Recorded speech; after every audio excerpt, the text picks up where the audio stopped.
was laid bare in your side. You know my ways. And I believe you will provide all I need in my life. And I will not fear anymore, for I will ever trust you, Jesus. Trust you, Jesus. Trust you with my life. And I will trust you, Jesus. Trust you, Jesus.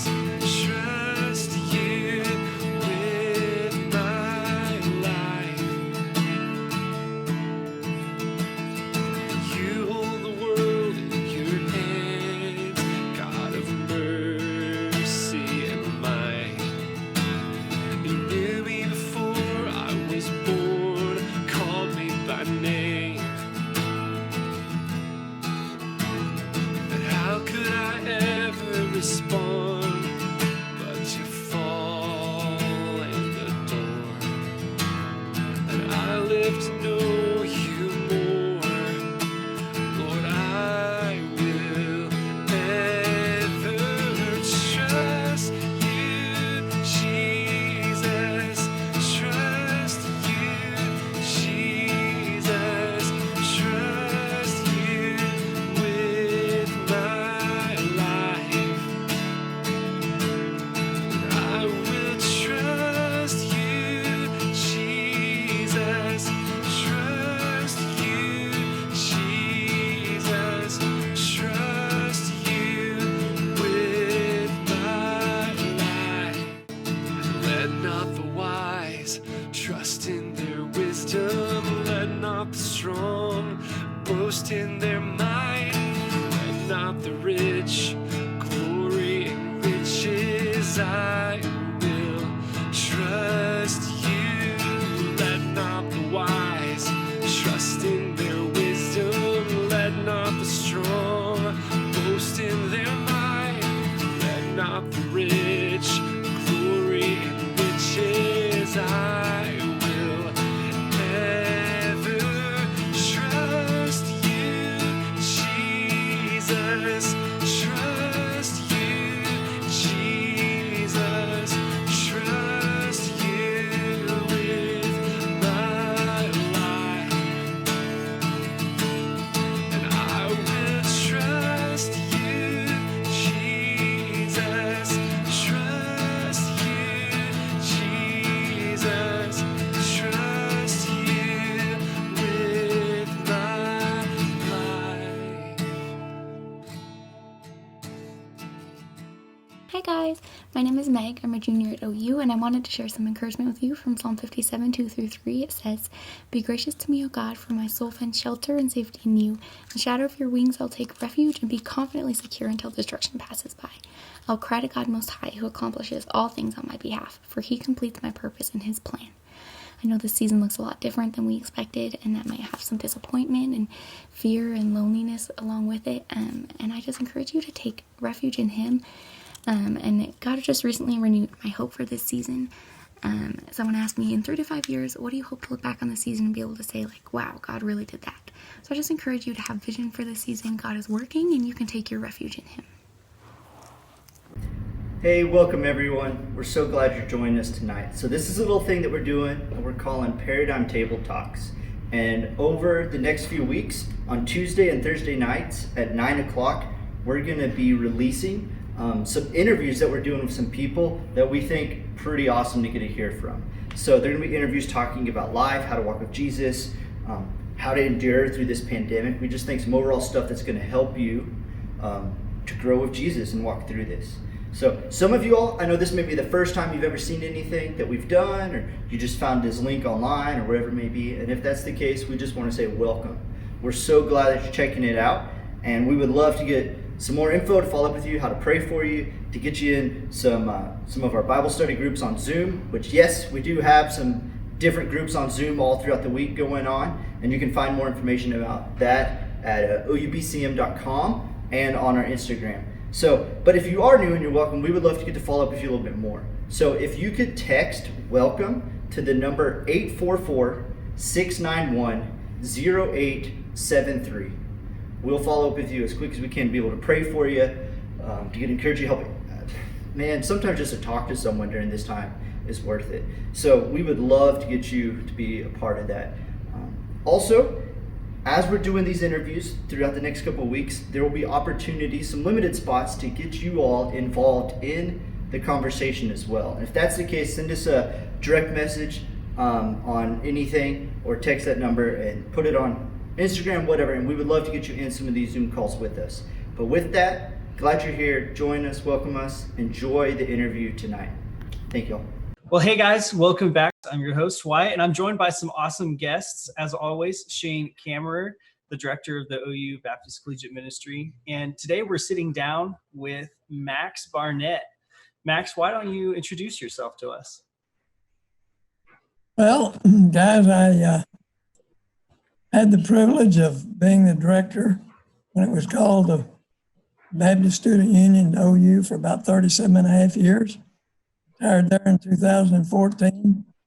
I've always loved what you guys are doing, still in Norman, still having some ministry that you guys let me have with students here. So we're just having a great time. So I know you've got lots of scripture memory, lots of scripture memorized, and you spend a lot of time on it, but what's a verse or two that you just go back to all the time? Like, what would be like a closest thing to a life verse? You got your purpose statement, but what's like the closest thing that you have to life verse, or something you meditate on all the time? Well, one of the things, and it's interesting, in the tape I was listening to by Jerry Bridges, he mentioned this. You know, some people get so, and I think a lot of times even seminary teach this, you know, context is so important. And that's true, because you can make the Bible say anything a lot of time by taking it out of context. But sometimes God speaks, and he said, you know, God said to Israel, you know, like in 2 Chronicles 7:14, if my people will, you know, call by my name and pray and humble themselves and seek my face, I'll forgive their sin and heal their land. He said, if God would do that for Israel, don't you think he'd want to do that for us? And you know, 1 Corinthians 10:11 and Romans 15:4 both say these things happen to them for examples. And so sometimes God gives a personal promise. And one of the things Jerry Bridges said, he said, for example, the navigators were built on, their whole thing was built on promises.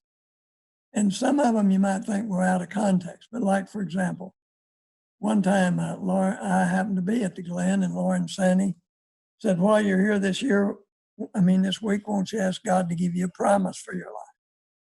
So I went out under the pine tree, took my Bible and was praying, and thought, God, I know where there's some promises. I'll just go get one. And I thought, no, that wouldn't be God giving me a promise.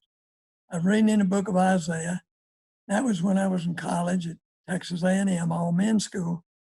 And I prayed, and I'd read a while, and I'd pray a while, and then it's just like this impression came. You're asking me for a promise. What do you want for your life? And I prayed and said, God, I want you to give me men who really mean business for you. That's the best way I knew to say it at the time.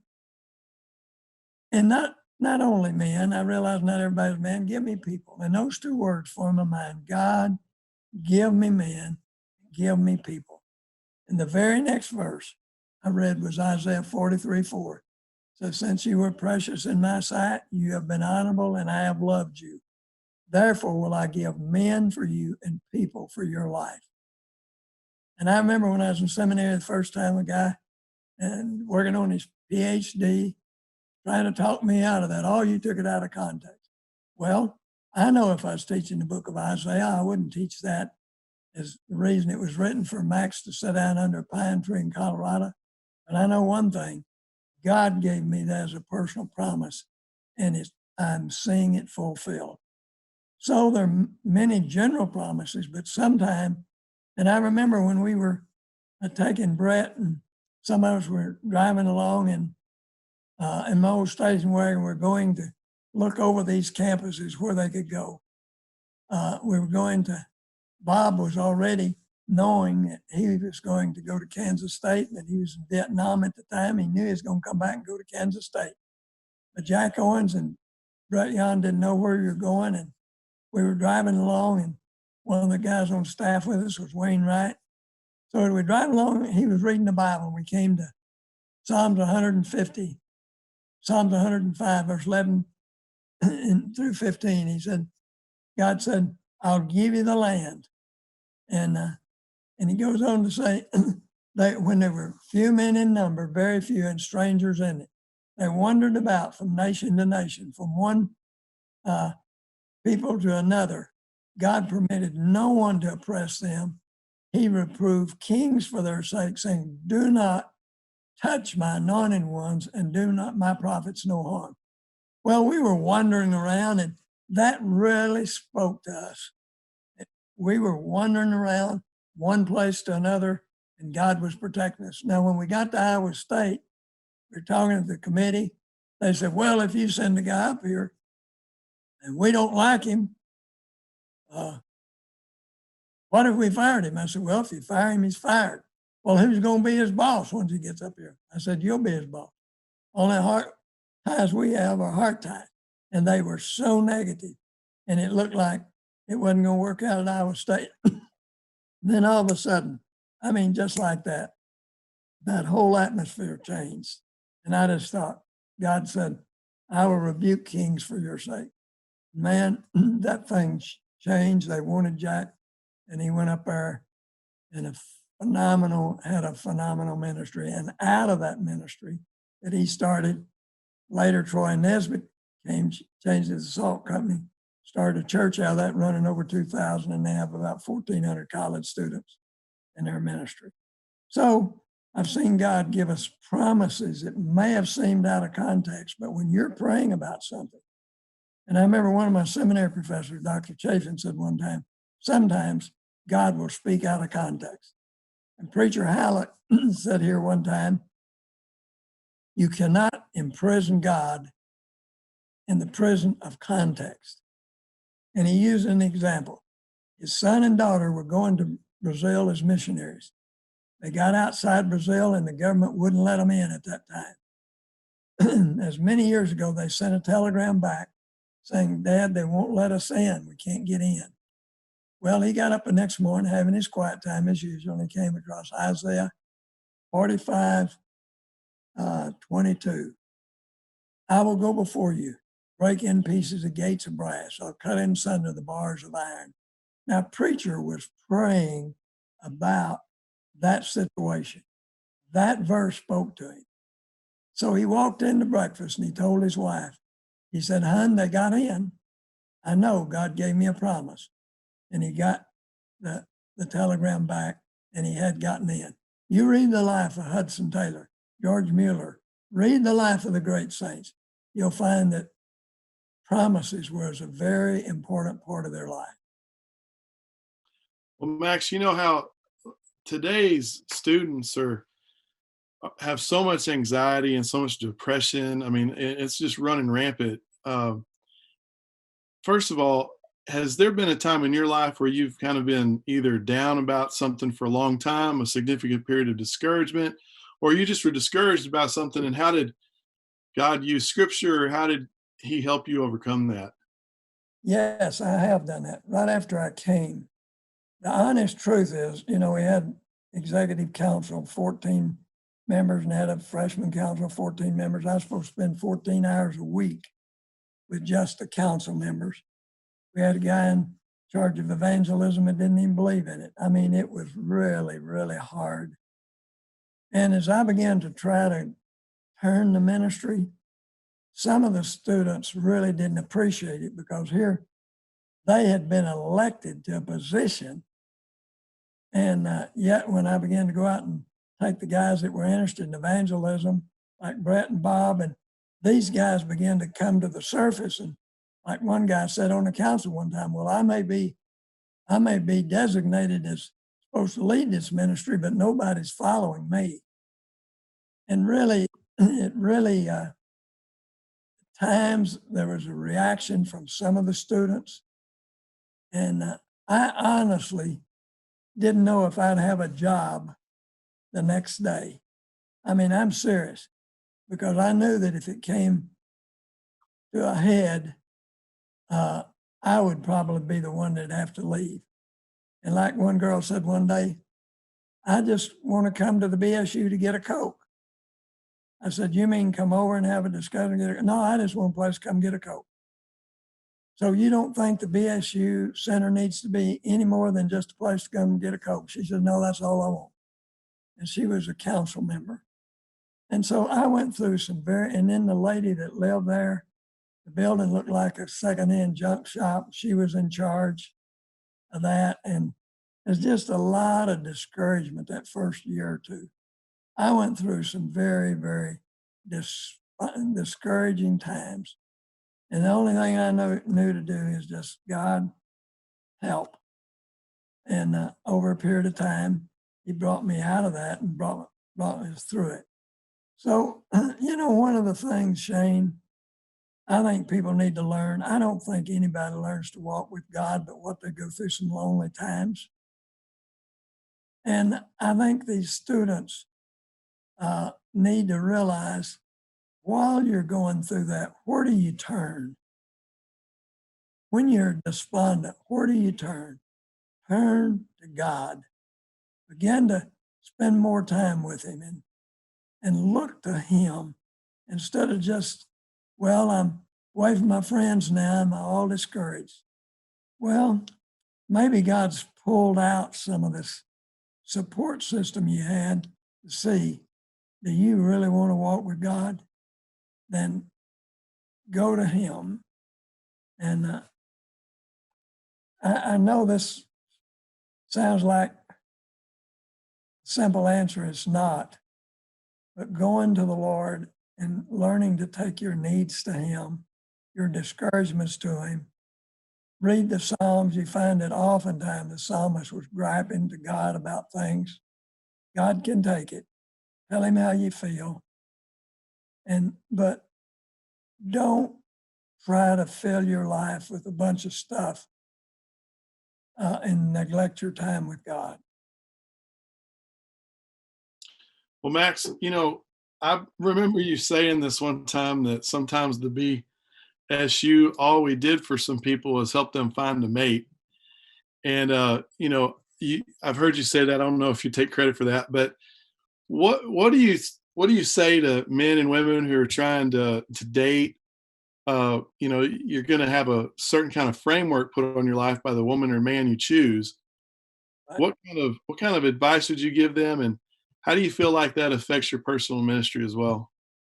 Well, one thing I think, John Crawford said one time when he was speaking to a group of our students out in a retreat, he said, God doesn't like to take a 10 horsepower girl spiritually and hook her up with a 2 horsepower guy spiritually. In other words, he said, one time a student asked him, said, John, how can you be sure you marry the right person? And he just started laughing. He said, that's the easiest question I've ever been asked. He said, I thought you were going to ask me a hard question. He said, you want to know how to marry the right person? You become the right person. And I think that you're focusing on becoming a godly person. Then in due time, God can lead you to the person he wants you to marry. And I think sometimes people they're worried about who they're going to marry. And I know when I was a freshman at A&M, the BSU director's wife spoke one night and she talked about your God, your goal, and your gal. And I went up to her and I said, Ellen, I'm 500 miles away from home. I don't have a car. I don't have money. It's an all-men school. I don't have time to be dating that much. I don't have the money. I don't have a way.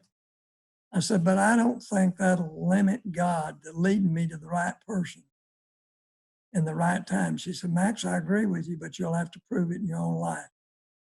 And so I felt like while I was at A&M, I primarily needed to focus on my walk with God. And I remember the last week before I graduated, sitting over at the BCM building one night before the meeting started. And there's a guy there I was talking to, and I said, hey, do you have any prospects for marriage? And he said, not a one. And I thought, I don't either. But, you know, that guy used to, on Monday night after we'd had about a 25-minute meeting at our BCM, and then some of us would go into the dorms and witness. And we invited him many times to go with us. He said, oh, no, man, I'd love to go, but I got to study. But the instant he got out of class Friday, ran to his dorm, threw his books down, grabbed some clothes, headed to Baylor, headed to Houston, someplace where he'd get a date all weekend, come in late Saturday night, Sunday night, or sometime in the wee hours of Monday morning. He never went witnessing with us. And I just thought, God, I've seen many people, quite a number, come to know you. I've gotten to help a lot of guys in their walk with God. But this guy doesn't have any more prospects for marriage than I do. Fact is, he has far less, because I knew God would lead in due time. And God did do that. Gave me some promises when I was sitting home one night at Christmas reading my Bible. And God gave me some promises about a wife, and eventually led me to Sandra. And as of the 12th, which happens to be yesterday, we just celebrated our 55th anniversary, and we had a cruise and a tour. We cruised out to the mailbox and we toured around the block walking. We had a great cruise and tour for our anniversary.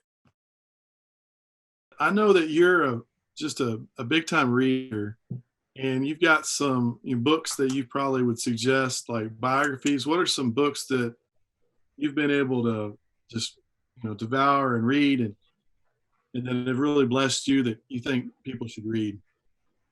One thing I would highly recommend, and I think it's one of the greatest things to help you grow personally, are reading biographies and autobiographies of great men and women. You'll find at first, that they had flaws. I know at first that discouraged me, because I thought, well, this guy wasn't all I thought he was.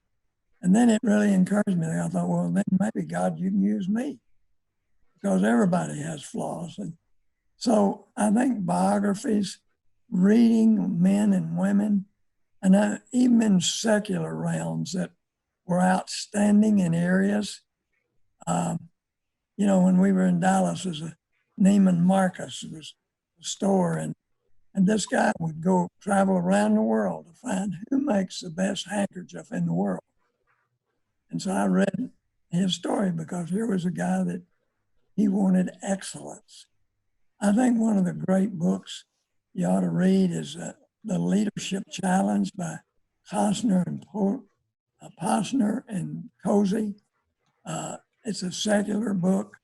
One of the things he says is leaders always push the envelope. They're always challenging the system.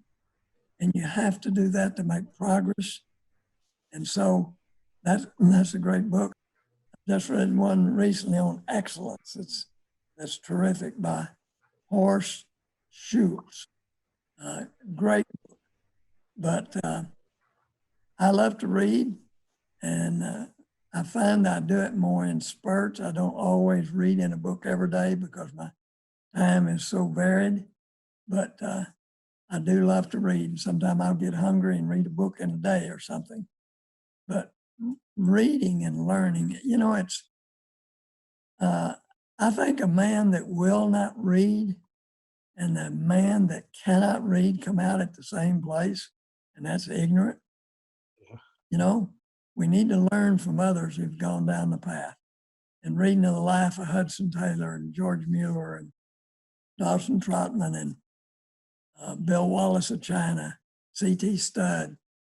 I read a lot of those books while I was in college, because in our BCM, we had a large library that had been a student, and his parents owned a bookstore and he had died or something. And so they gave all these books.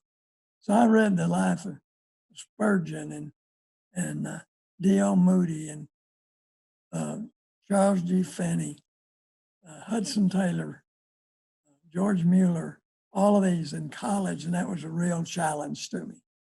Max, thank you so much for your time.